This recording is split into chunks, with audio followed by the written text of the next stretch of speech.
আমরা এটা হচ্ছে ডাক্তারের মানে আপনার পোর্টালটা অ্যাপয়েন্টমেন্ট আসছে ধরেন রোগী যখন পূরণ করলো অথবা আপনার অ্যাসিস্ট্যান্টে যখন পূরণ করলো এখন আপনি প্রেসক্রিপশন করবেন, রাইট? প্রেসক্রিপশনের ক্ষেত্রে নিউ প্রেসক্রিপশন, এরপরে ধরেন হচ্ছে কোনো হিস্ট্রি থাকলে এগুলো হিস্ট্রিগুলি অ্যাড করা যায়। ইনভেস্টিগেশন, ডায়াগনোসিস, কতদিন পর দেখা করবে, ধরেন মেডিসিন কী দিবে, আপনি মেডিসিনগুলো অ্যাড করে নিতে পারবেন এখান থেকে। সকাল বিকেলে কতবার করে খাবে বা খাবার আগে খাবে না পরে খাবে, কতদিন ধরে খাবে, ধরেন 10 দিনের জন্য দিলেন 10 দিন খাবে। আমি তো মেডিসিনের নাম জানি না, সেজন্য মেডিসিনগুলো এভাবে মানে দিচ্ছি, গতানুগতিক যে মেডিসিনগুলো আছে সেগুলো দিচ্ছি। এখান থেকে মেডিসিন অ্যাড করা যাবে। এই যে মেডিসিন, আপনি চাইলে মেডিসিন অ্যাড করতে পারবেন।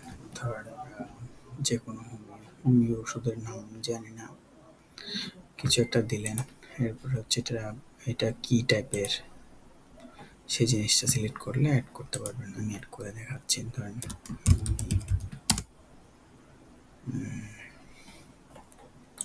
এটা ক্যাপসুল বা সিরাপ, মেডিসিন অ্যাড করলাম সিরাপ। তো আমি অ্যাডভাইসের এখানে গেলাম, আবার মেডিসিন এখান থেকে অ্যাড করা যায় আর কি। তো অ্যাপয়েন্টমেন্ট থেকে ওই প্রেসক্রিপশনে গেলাম। প্রেসক্রিপশনের মধ্যে হচ্ছে অ্যাপয়েন্টমেন্ট লিস্টে ওখান থেকে মোহাম্মদ আনিস, প্রয়োজন নেই বড় মাংস খাবে না, রিসার্চ করে আমি যা পাইলাম সেগুলোর উপরে বেস করে করতেছি আর কি। ধরেন এটা দিলাম আমি, এটা 14 দিন খাবে, খাবারের পরে আচ্ছা এটাতে অ্যাড করছিলাম, আবার অ্যাড করে ফেলছি, সরি ডিলিট করতে পারবো, ওকে ডিলিট করে দিলাম।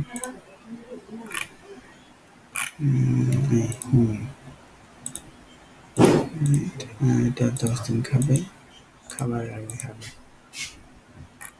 তারপরে আমি আরেকটা দিলাম, সকালে খাবে বা রাতে খাবে বা 3 বেলা খাবে, ধরেন আবার 10 দিন খাবে বা 15 দিন খাবে, 15 দিন রাখলাম, খাবারের পর এড করে দিলাম।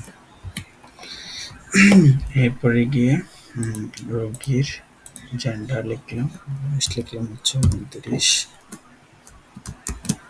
39 বছর বয়স, এরপরে ওয়েট হচ্ছে 62 কেজি। তো মোহাম্মদ আনিস নিউ পেশেন্ট, তার ফোন নাম্বার ছিল এটা, বললাম নেক্সট প্রেসক্রিপশন। এটা প্রেসক্রিপশন হয়ে গেছে। এখন আপনি এটা প্রিন্ট করতে পারবেন। প্রিন্ট করলে কীরকম আসতেছে সেটা আমি দেখাচ্ছি।